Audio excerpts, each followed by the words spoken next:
Wahai sekalian semut, masuklah ke dalam rumah-rumah tempat tinggalmu, supaya kalian tidak diinjak oleh Sulaiman dan pasukannya, sedangkan mereka tidak sadar.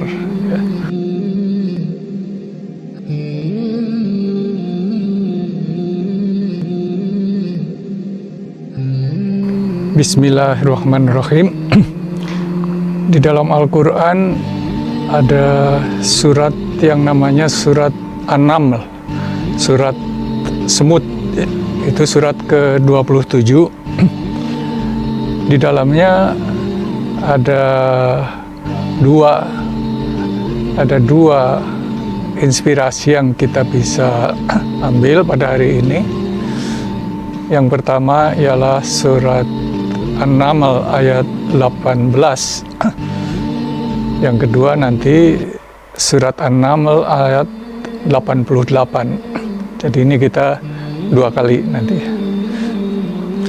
Surat An-Naml ayat ke-18 itu berbunyi, hatta idza atau ala wadin namli qalat namlatun ya ayyuhan namlu udkhulu masakinakum la yahtimannakum Sulaimanu wa junuduhu wa hum la yash'urun.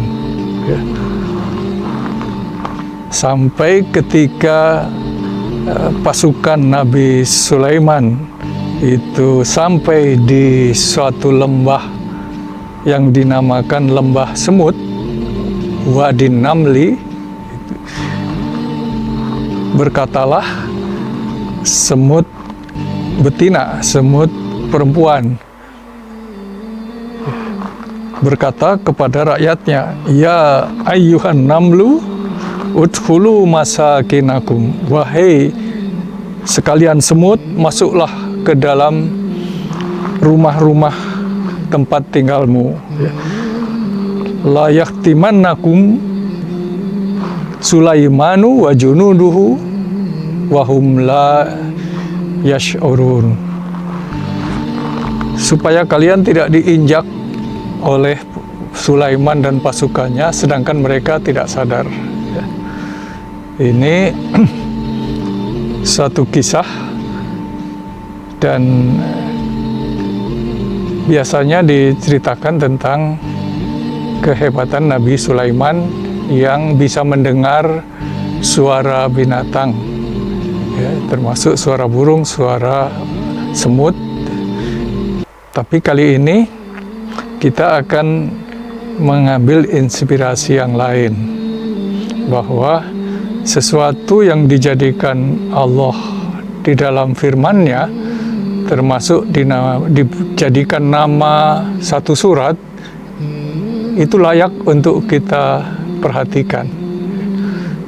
Semut adalah binatang kecil yang kita temukan di mana-mana, di rumah, kadang-kadang di kamar mandi, di tempat sampah.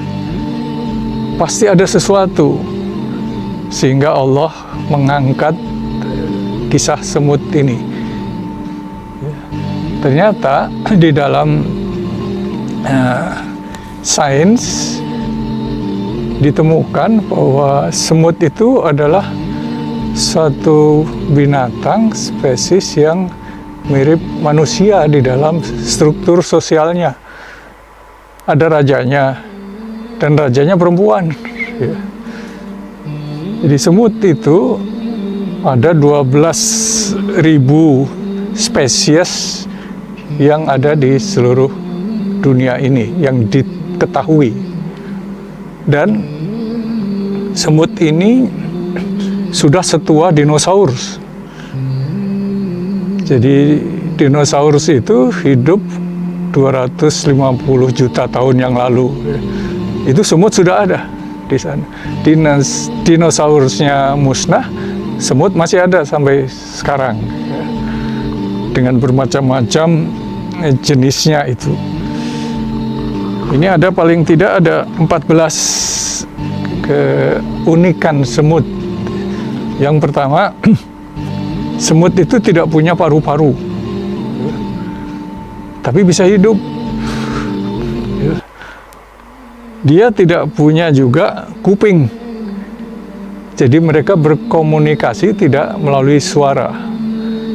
Jadi ada yang melalui bau-bauan, ada melalui body language. Jadi ini dipelajari terus bahasa semut. Dia mengeluarkan satu bunyi dengan frekuensi yang tidak bisa didengar oleh dalam pendengaran biasa, kecuali Nabi Sulaiman yang tahu. Tapi ternyata manusia juga akhirnya bisa menangkap bahasa semut. Semut itu seperti manusia, dia suka berperang. Dan kalau berkelahi, berperang, dia sampai mati berperang ya. Jadi mempertahankan keyakinannya itu sampai mati. Itu semut. Dan kalau bertempur antar suku semut, maka yang kalah jadi budak belian. Jadi semut mengenal perbudakan. Budak-budak semut itu diatur, dipekerjakan oleh pemenangnya untuk bertani. Jadi semut juga rupanya hidup bertani ya. Mengembangkan satu seperti jamur, seperti tumbuh-tumbuhan kecil tentu untuk makanan dia. Dan kalau dia mau menyiapkan makanan, dia pecahkan butir-butir kecil, biji-biji yang sangat kecil itu dibelah supaya tidak tumbuh lagi. Yang dia ingin tumbuh, dia rawat, dia tanam melalui pekerja-pekerja itu.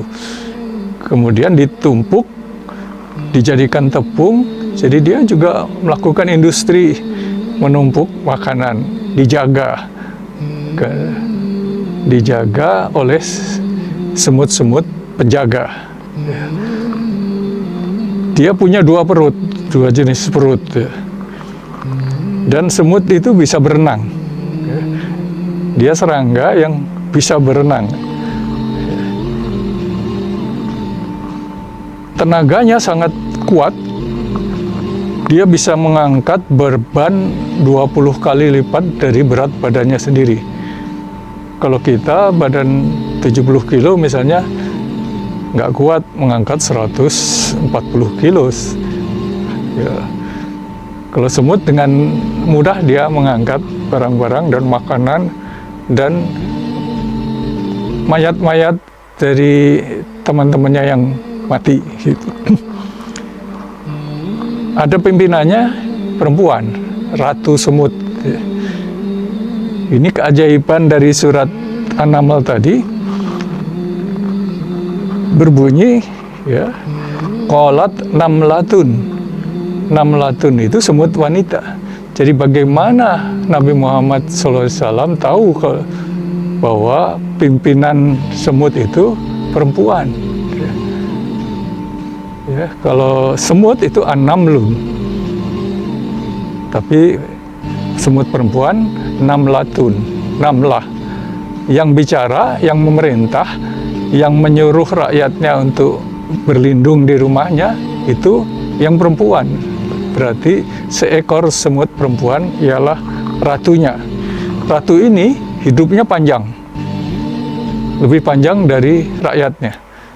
Jadi hidup bertahun-tahun, dan selama bertahun-tahun itu dia kawin, dia bertelur, beranak, sampai keturunannya satu ekor semut wanita itu sampai berjuta-juta, sampai jutaan keturunannya. Ya. Kalau ratu itu mati, maka tidak lama kemudian koloni semut itu ikut punah. Ya. Kesetiaan begitu. Dan karena dia tidak punya paru-paru, tapi tetap memerlukan oksigen, maka semut bisa hidup 2 jam di tempat yang sama sekali tidak ada oksigen sebelum mati. Dan semut itu tidak punya darah. Jadi ini keanehan keanehan, keajaiban yang baru diungkap 14 butir, sebetulnya masih berpuluh-puluh lagi yang tersimpan di dalam keajaiban semut.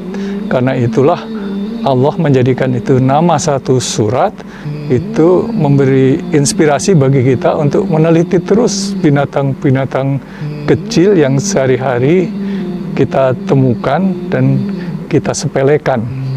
Wallahu a'lam.